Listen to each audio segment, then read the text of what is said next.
I am chairman of our law group at my law firm. I thought I would talk to you a little bit about defenses that experts have for rendering their opinions on authenticity. And first, a bit of history that many of you know, maybe many of you don't know. The experts' fear of legal claims for their opinions really goes way back, but in modern times it goes back to 1929 in New York City when Joseph Devine, the dealer, was sued based upon a statement he made. He was stopped by Devine in the 20s, was stopped by a reporter, and the reporter mentioned to Devine that Mrs. Hahn had a Leonardo painting called La Belle Ferranière, and Devine, who didn't like anybody else's pictures but his own, said, well, the real one is in the Louvre. And it so happened that the owner, Mrs. Hahn, was negotiating to sell her painting at that point. And when that Devine statement got published, you can imagine that it put the kibosh on Mrs. Hahn's sale. Whereupon she sued Devine in New York for disparaging her painting. And of course, as you might well know, one of Devine's the chief expert for Devine was Bernard Berenson.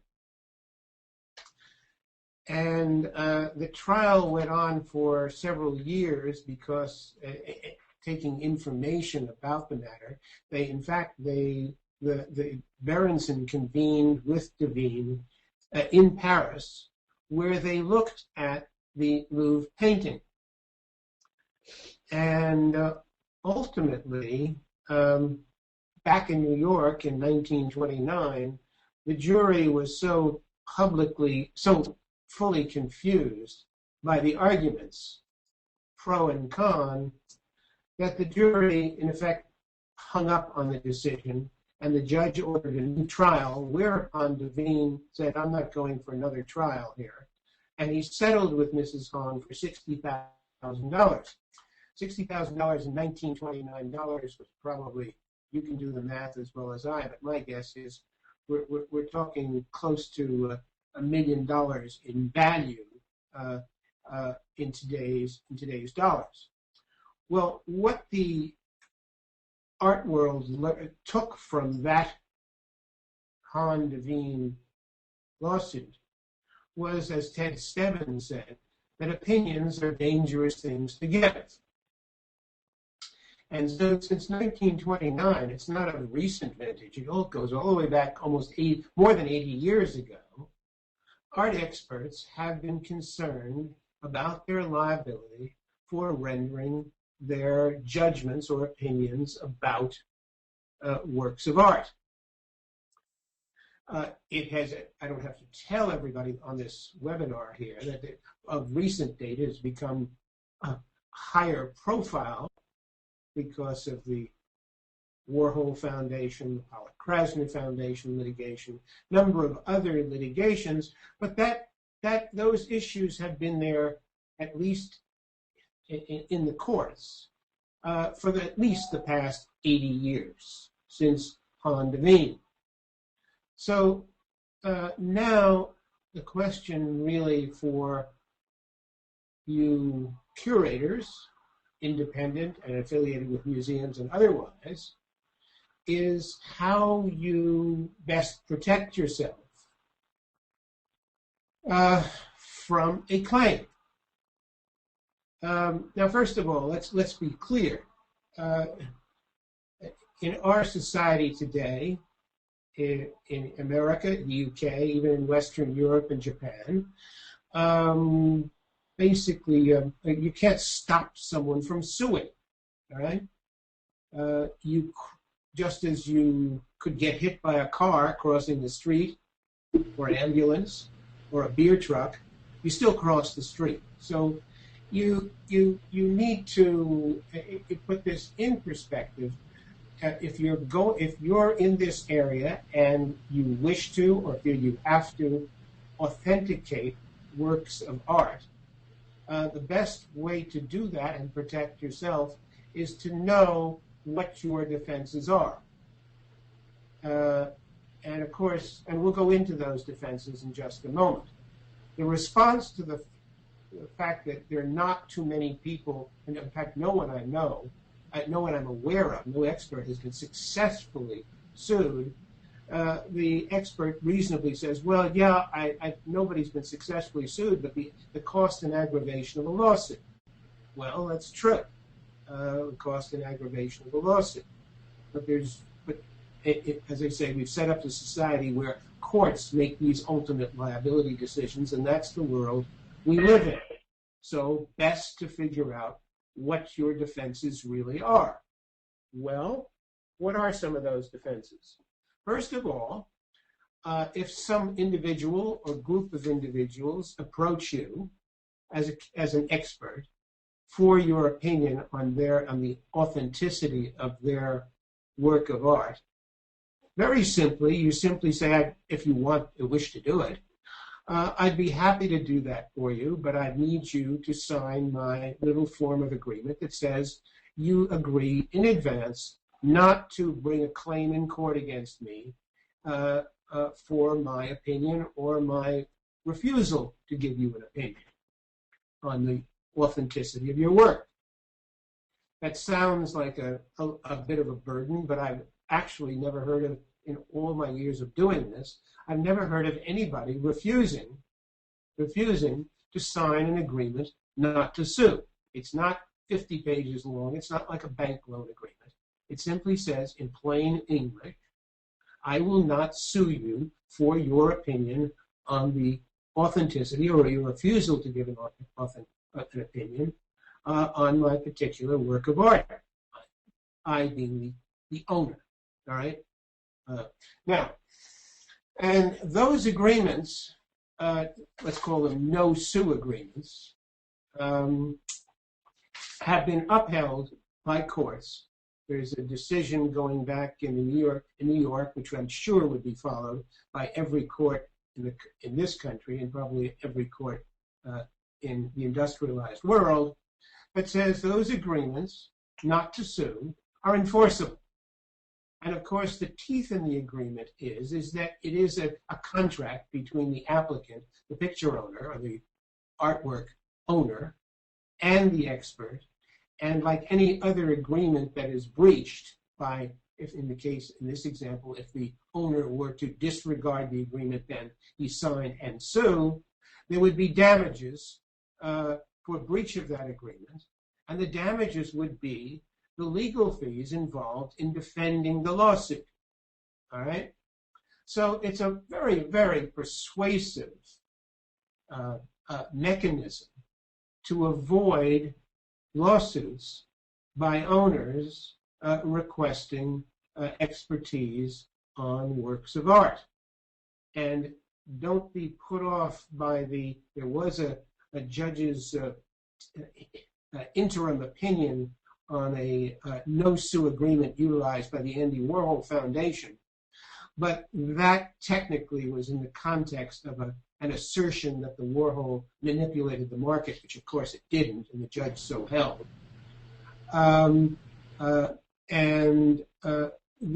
Basically, without exception, these no-sue agreements have been upheld and will continue to be upheld. All right? We can get into a little later, if you wish, by questions, when you would do this, but I can't imagine why there would be any reticence to sign one of these agreements and to have one of those agreements proffered to the applicant owner on the part of the expert.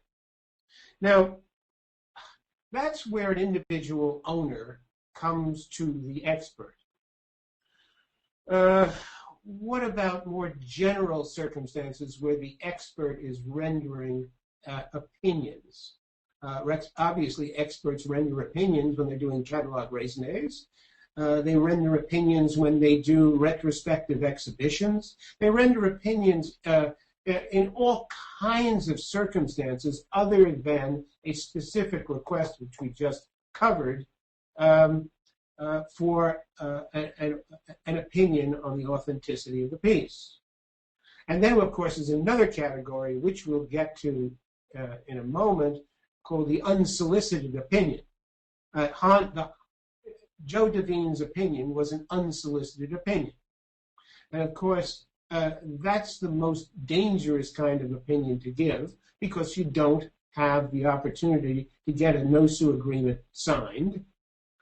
And then you'd have to fall back on some of these defenses that I'm going to talk to you about in a moment. This is on the assumption that the agreement, that the no-sue agreement, for one reason or another, was not signed, either because we've got a general public out there, and the opinion is on something that is relevant to the general public. This thing just clicked off. Yeah.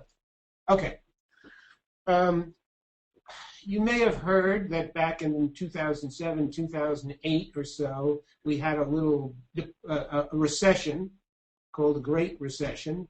And one of the reasons for that recession is that we had lots of mortgage-backed securities sold to people and institutions all over the world. And they were sold based in large part, not only, but in large part based upon credit rating agencies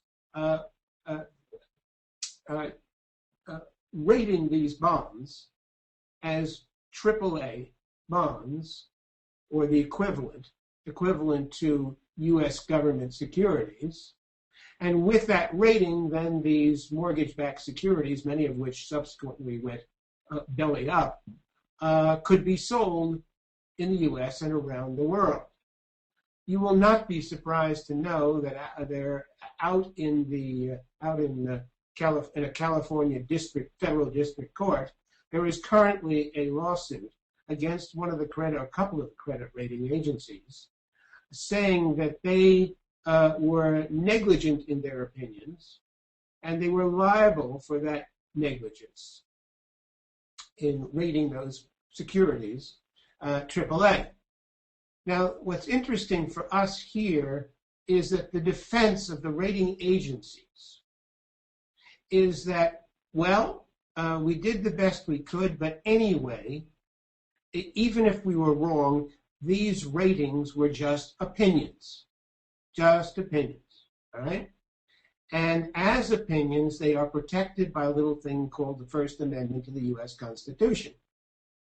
And guess what?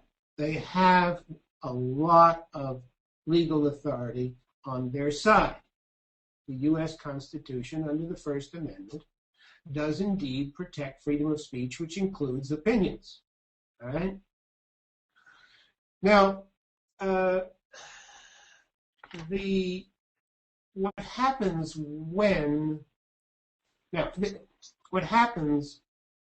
for, where this would come up in a real life context for you curators, most likely, would be publishing something, whether a catalog raisonné or a scholarly paper, and in that catalog raisonné or in that scholarly paper, the expert renders an opinion that a piece is right, or indeed there are sections of catalogs raisonné.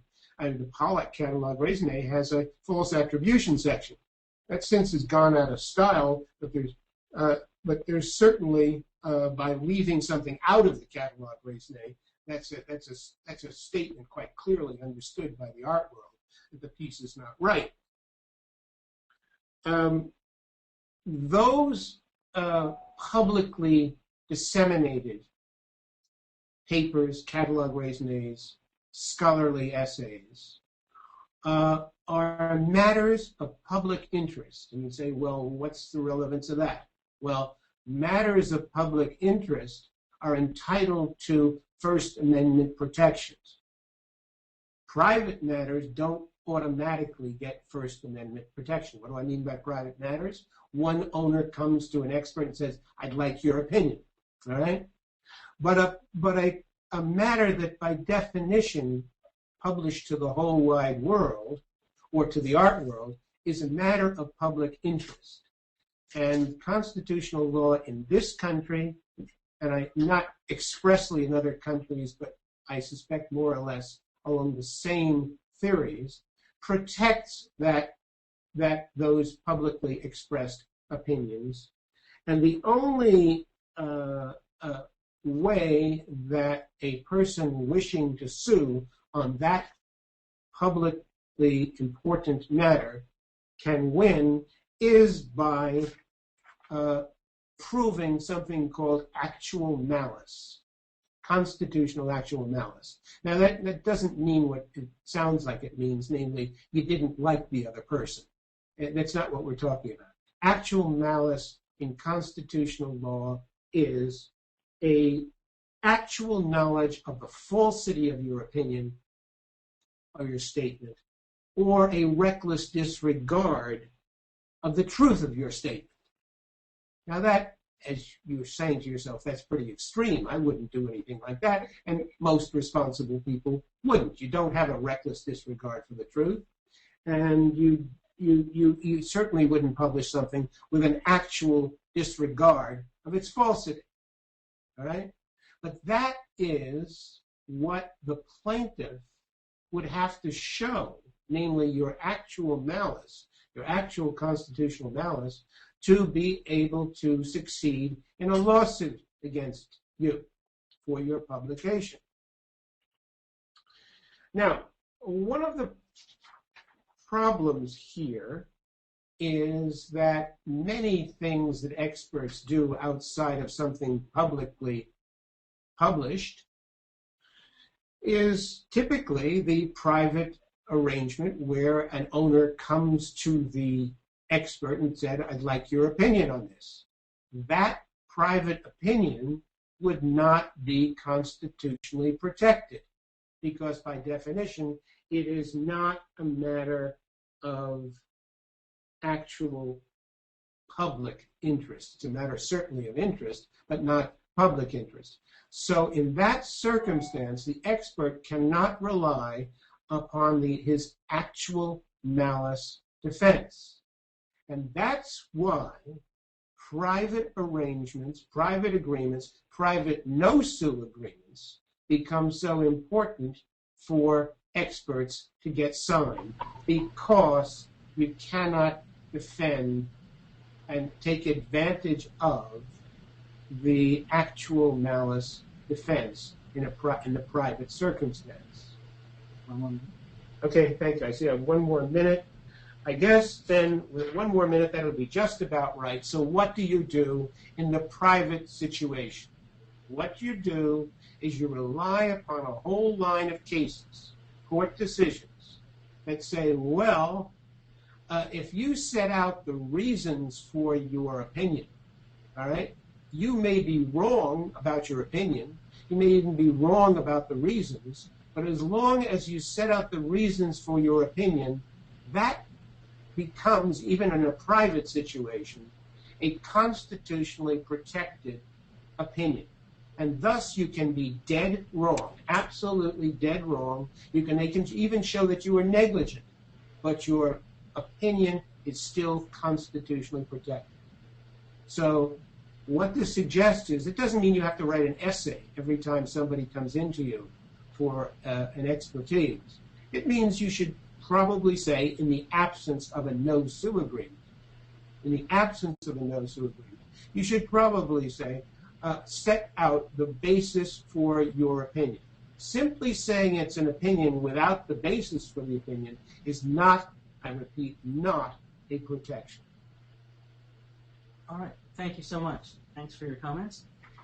Now I'd like to invite the attendees to submit questions, which can be directed at the whole panel or at a specific presenter. And so you would type that into your computer, and then I'll relay the message. to the speaker. While we're waiting for that to come in, those questions to come in, I just want to say, comment that lawsuits are quite rare, are they not? I mean, there are few that are highly publicized, Pollock and Warhol and all, but I don't want the attendees to be terrified by this whole situation and feel that there are, an enormous number of lawsuits on this. That's correct, Ken. Lawsuits in this area are relatively rare when you think how many times in a day experts are rendering opinions about works of art. It's happening all the time. And so relative to the huge numbers of opinions rendered on art, there are not that many lawsuits actually filed. They get a lot of press, as we know. They're pizzazzy stuff for the newspapers to write about, and rightly so, but there are not that many of those claims. Right. Okay, thank you. Also, I just wanted to comment that another way of dealing with this issue is by sticking to the facts.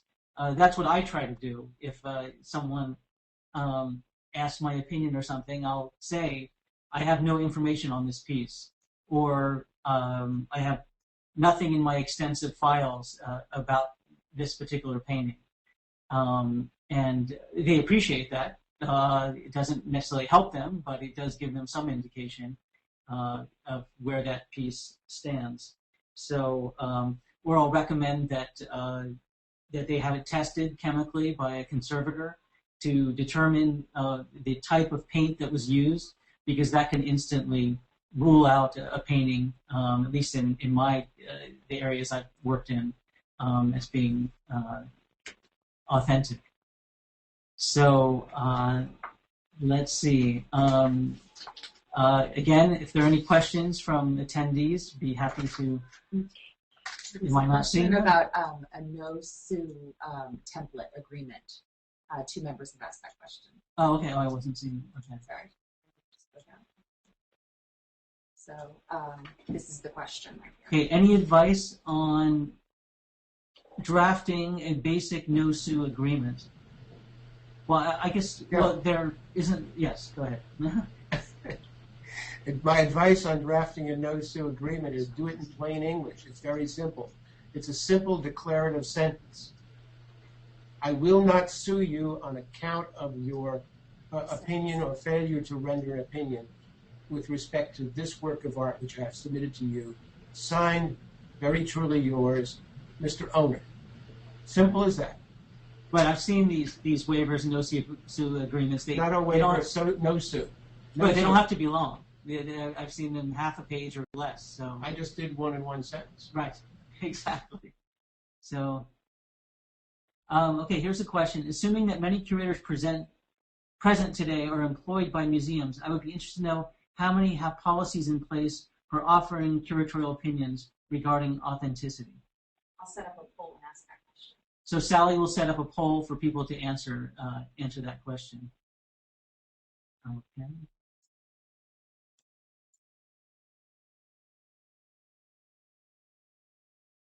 Legally speaking, is there a difference between professional opinion and results derived from scientific analysis? I would say yes. One is scientific, and one is no. What, I mean, results. There can be lots of different things, and I assume they mean results which result in a conclusion based upon, let's say, the paint or something like that. No, there's no difference. I mean, the decision on authenticity is often based on it should be based on provenance and materials testing, right, and connoisseurship. So all you're asking about is one leg of that three-legged stool. Here's a question. What if the request for an attribution or for the confirmation of an existing attribution is not from the owner but from the auction house? Should the auction house automatically send a boilerplate no-sue agreement? Well, I can answer that in terms of my experience. I was at Christie's for 16 years, and there was one scholar, a very good scholar, one of my favorite scholars today, who did get a lawyer and who had the lawyer draft up one of these agreements. And I took it to Christie's legal department, and they said it's impossible for us to kind of do this. Christie's couldn't sign it, and due to confidentiality, it was impossible to pass it on, so it sort of went nowhere. Okay. Let's see. As far as the fee, don't some artist foundations charge a fee? I know of at least one. When they're being asked for their opinion. Did you ask me? I guess for you or for Polly, artist foundations often charge a fee if someone wants an attribution. Yeah, there are a lot of different philosophies of charging fees among the catalog raisonné scholars. Some of them actually, as independent scholars, this is how they make a living. They're through their scholarship, so they feel they should be able to charge a fee. Some scholars do it sort of prophylactically. They charge a high fee to discourage what they consider frivolous submissions. Yes, that is I've heard that. Yeah, that's the museum poster kind of thing. But and I think foundations probably fall into that category. But most scholars who are working for museums, institutions, consider it part of their job, so they don't charge extra fees. Sometimes a collector might then give a donation to the museum of their own free will, but it really varies across the whole spectrum. Yeah, I would agree with that, and that's what I was sort of alluding to in my brief presentation, was the sort of variety of fees. Some I think are very, very high, and others low. And we have scholars who help us greatly, and we'll write our catalog notes. And I actually say to them, you should charge us something for that if they're thinking of doing it gratis, because their information is so valuable. We've also had instances where the expert has been a sort of affiliated with the museums, and there's then a fee to we make a donation to the museum. That's how that fee works. But I don't think there's anything that is really totally standardized about the fees, at least from where I am sitting. Then we have a question. Does the French government continue to authorize particular people to be the authority or of particular artists? The answer is no. Right. That's a complete misunderstanding about how the droit moral works in France. The droit moral in France merely gives the holder of the droit moral the standing to bring a claim in court. All right. Now, what the art market does as a practical matter by going to the holder of the droit moral is a different story. But the French legal system only gives the right of the holder of the droit moral to appear in court about the piece, and the judge still makes the decision about the authenticity of the piece, notwithstanding an opinion by the holder of the droit moral. But in droit moral is usually given to a family member, right? It can be given to anybody. It's descendable. It goes through. It can be willed to anybody. And who decides who gets the droit moral? The holder of the droit moral, the first holder of the droit moral, decides that. What if they die? Would they have to leave it in their will? It's left in the will. In the will, they decide. Yeah. And does that really have any weight? I mean, does that have any weight in the United States, Polly? When you're I'm sorry, I couldn't hear the very faint conversation. I'm sorry, what was the question?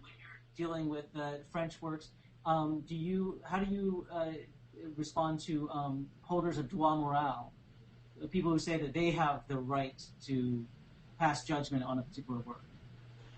You know, I have to be honest, that doesn't really play into most of my artists. I think that may be something that is more for modern art, impressionist in modern, where there is this sort of lineage of the expertise of Mowll, but in most of the artists that my French artists, it's really not a factor. Right. Yeah, my understanding was that it went to family members, but just because they're a family member doesn't mean that they automatically have. They would obviously have some knowledge, some special knowledge, but not necessarily be an expert or the expert on it. An expert also could hold it Mowll if he received it from that family member, and a gallery could hold the expertise, could hold that right as well. Again, it's almost like a contract right that can be passed on.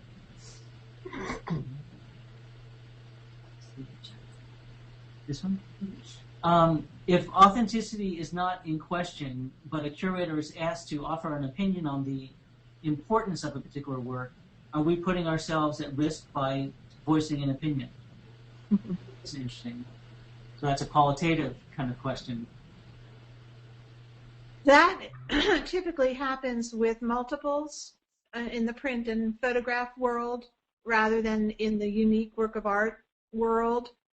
And most of the people that I know who do catalogs raisonné in those fields and who offer opinions typically feel that they're less vulnerable to lawsuits. I don't know whether that's true or not, but they are affecting the value of a work of art, and so I would think that they have perhaps more risk than they think they do. But Ron, you could probably weigh in on that. Well, if we're only talking about an opinion on the quality of the art, if that's the question, yes. Well, I mean, again, we have, at least in this country, a First Amendment right to express an opinion. All right, and indeed, I mean, that's almost a pure opinion, in the sense that it's like, do you like that restaurant? I like it very much, or I hate it. No one would think to sue you, or could sue you, based upon your opinion of the restaurant's food. Well, sometimes it actually has more to do with research on a multiple. Is it a posthumous printing? Is it perhaps done by a studio assistant? I mean, this is kind of the... Well, that's an authenticity question. That's not a quality question. Not in the sense that we think of it. The artist is not in question. Everyone knows it was done by the print, let's say, was designed by Degas, but who actually printed that impression? Was it done during his lifetime? Is it something that was done after his death? And that affects the quality and the value of the work. And Jay's right next to me, but in the print world, that can have a huge impact on the importance or the quality of the work, without it being simply an opinion. It's based on research and real expertise. So I can conceive of, and I do think, I mean, I can conceive of a situation where someone who thinks they have an impression by Degas himself, and the print curator says, no, this was, I don't even know the posthumous print. If there are Degas posthumous prints, but they could then challenge it in some way. Hopefully not legally, but it is possible. Right. But I mean, curators, museums, dealers, auction houses make aesthetic judgments all the time, every day, about works of art, to do what they do, whether they're going to accept it for the auction house or whether the curator is going to accept that piece for an exhibition. It's not just based on whether it's right or not. It's based on whether it's a good example of that artist's work or of that particular period. So I mean, we use it quite often, and when we have auctions, we have exhibitions, and obviously many curators come in and look at things. I had a beautiful Alfred Stebbins for private sale in the last month. It's been requested for an exhibition, I'm forgetting, I think Byler, on Japanism in modern painting, because there's this Japanese mask in it. And the curator who's organizing it came in and raved about it and wanted it for the show. And, you know, I certainly shared her enthusiasm with people who were looking at it. And, I mean, that happens all the time. We do have the results of the poll about whether museums have a policy in place on this topic. Half of the museums do not. A quarter do. And a quarter say other. So not sure what that means exactly, but so half of museums They probably don't know whether their museum has one or not. Okay. It's not come up. Right. But I would urge everyone who does give opinions on a regular basis to find out and to make this be a matter of museum-wide policy so that everyone is totally clear. And for the protection of the curator, because what you don't want to happen is here you've been blithely giving opinions even to important museum donors, and only to find out that the museum won't protect you legally if anything should arise. Yes. That's a position you do not want to be in. So make sure your institution is protecting you. Right. If they consider that part of your job, if that, just get all of that out on the table and discuss it and come to some real. Encourage them to have a policy so that helps. Another question is, if you put in writing, when asked an opinion, if you put, based on the information available to me at this time, my opinion is X. Is that a viable protection? No. It's not. It doesn't change anything we talked about. Uh-huh. Is the short answer. And we don't have time for the long answer.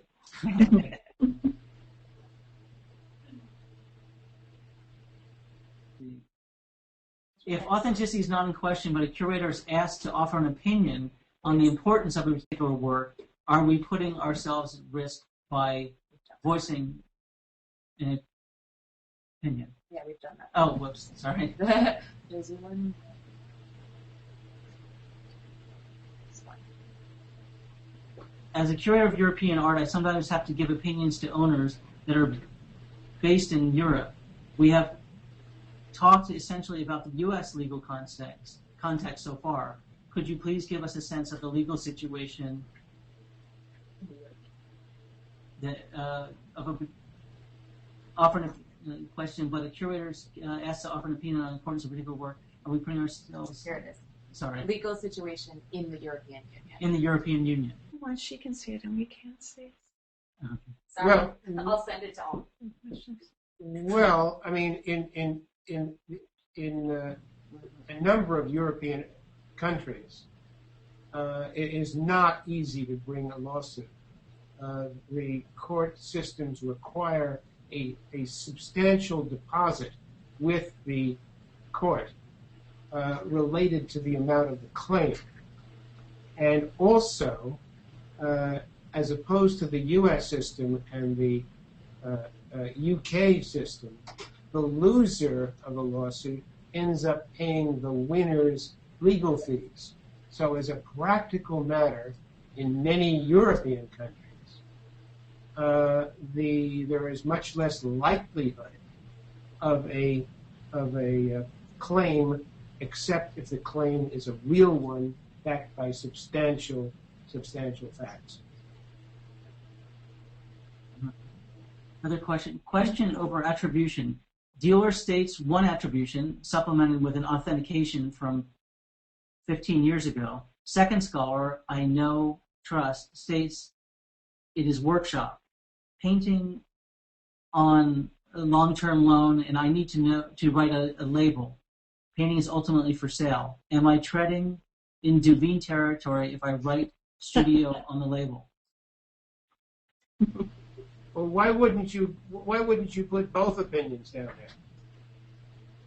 Right, make it an issue for the viewer to decide. The Met did a show once where they were asking the viewer to decide whether they thought a particular painting was by Vermeer or Rembrandt, and right, so to cover oneself. Well, when there are different opinions, I mean, if someone can ignore someone's opinion, right? I mean, it's you don't have to accept someone's opinion, right? If there are two different opinions, then you make the decision which one you think is more probable.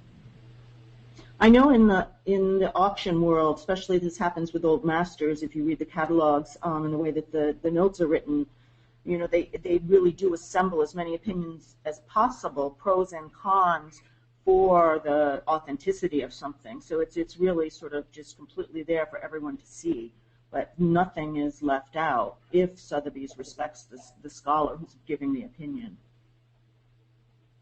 Well, from a museum's point of view, I do think you're treading on thin ice if you don't have the owner on board with what you're doing, and if you can't get an agreement with the owner about getting the two opinions sorted out, then you probably shouldn't exhibit it. That's what Jay and I were talking about. It's not your work. It's not your expertise. You're trying to perform a balancing act between two other outside scholars, and I would think that the museum would want to, unless with the owner's permission, they do want to make it an exercise in expertise. It seems best to stay out of it altogether. Okay, here's a good question. Can an email, if someone agrees to the no sue wording by email versus a separate signed form, does that count? Yes. Right, an email is a valid. Assuming the person who sent the email is the real person, yes. Mm-hmm. Right, because so much communication is done by email, and that could expedite things. And if an opinion is given to an auction house in confidence, can the owner then sue the expert? Yes. Say that one again. I didn't quite get that one. If an opinion is given to an auction house in confidence, can the owner then sue the expert? Well, that was the question I asked our legal counsel, John Alphus, this morning, because I had heard that there was a pending lawsuit swirling around Sotheby's, something like that a scholar, a very good scholar, had given an opinion on a picture that was sold based on this opinion. The scholar wasn't mentioned, and then it was resold and turned out to be better than how Sotheby's sold it. And I asked John Alsop, our attorney, if the person, in this case it would be probably the consignor of the first consignment, could sue Sotheby's. Could they also then sue the expert? Because in this day and age, everything is requested and emails are taken, and they could know. And he said they could, but, you know, it probably wouldn't go anywhere. Okay. All right. Also, I just wanted to repeat that it's never a good policy to give an opinion to anyone but the owner. Yeah. Even if you are best friends with the person at the auction house, it's, you know, just not a good policy. Okay. I heard in one of in a previous session, someone from an artist foundation say that they sometimes let the market decide about the authenticity of a work, in the sense that if it's not picked up, if the auction houses don't agree to sell it, or a dealer, or if it's not included in certain exhibitions, that's the field's way of saying we don't believe that this is correct. So that's a way of sort of passing judgment or conferring authenticity or not authenticity without anyone actually saying anything. So many people are staying away from it that's de facto commenting on how it's thought of. Well, trust me, the scholars in those foundations don't like that policy at all, because they have very, they've done all this work and they have definite opinions about the authenticity of the pieces. However, having said that, foundations are in a slightly different position than the rest of us, but particularly museums, in that they, in order to be foundations, they have to do charitable work, educational work, and what has happened is that it's been interpreted that if they give opinions, if they affect the market, then they are not fulfilling their mission as foundations, as charitable foundations. So foundations have kind of led the way in stepping back from giving opinions. And it's muddied the waters a little bit because the same principles don't apply to museums. Interesting point. I wonder if the panelists have any questions for each other. Any question, auction house type question, or legal question, or always wanted answered, or catalog resonate, or any final comments, the things that you didn't get to say before?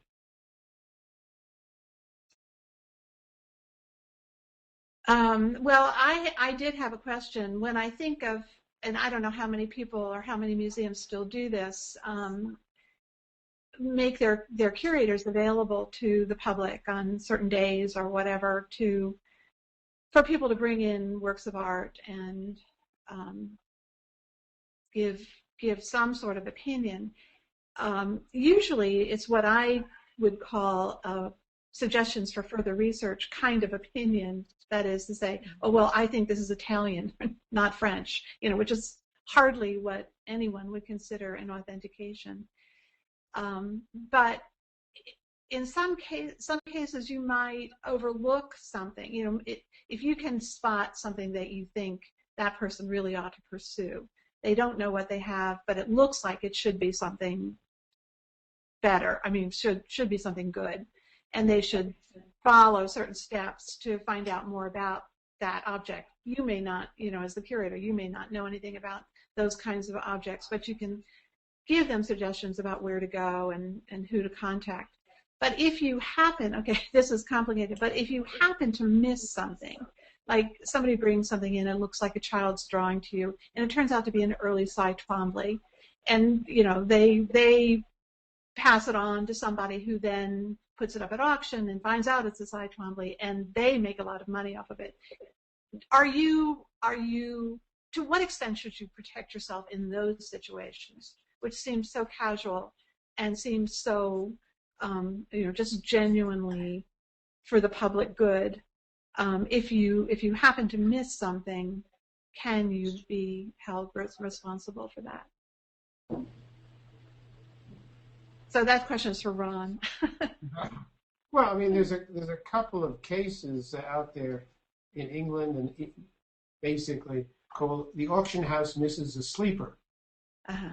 And in basically those cases come out with they're not really liable for missing the sleeper. I'm oversimplifying quite a bit because we only have a few minutes left, but I think that this fear of missing a sleeper is, at least in the courts of law, is overdone.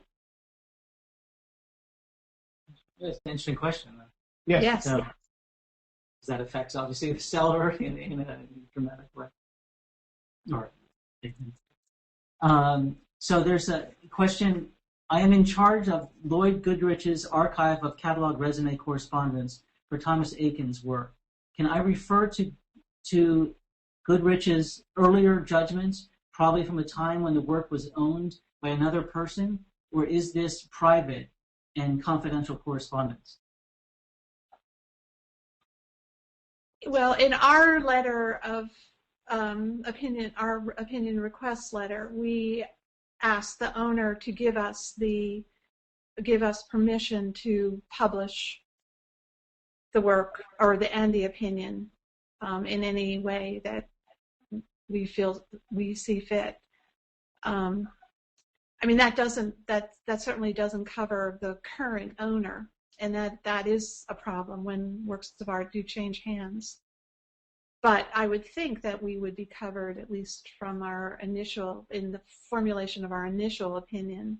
But again, Ron, you may want to weigh in on that.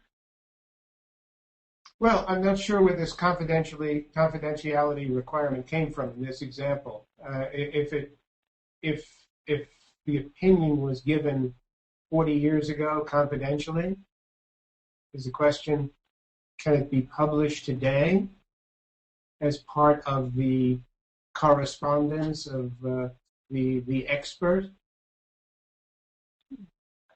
I would say that the risk of publishing that is pretty slim. That is to say, the risk of a claim as a result of that publication is pretty slim.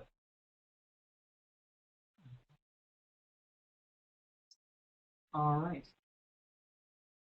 Well, so I'd like to thank the panelists very much for your comments. There's a lot to absorb, and also thank the attendees for participating today. So we're really pleased at the number of people who joined in, and thank you for your questions as well.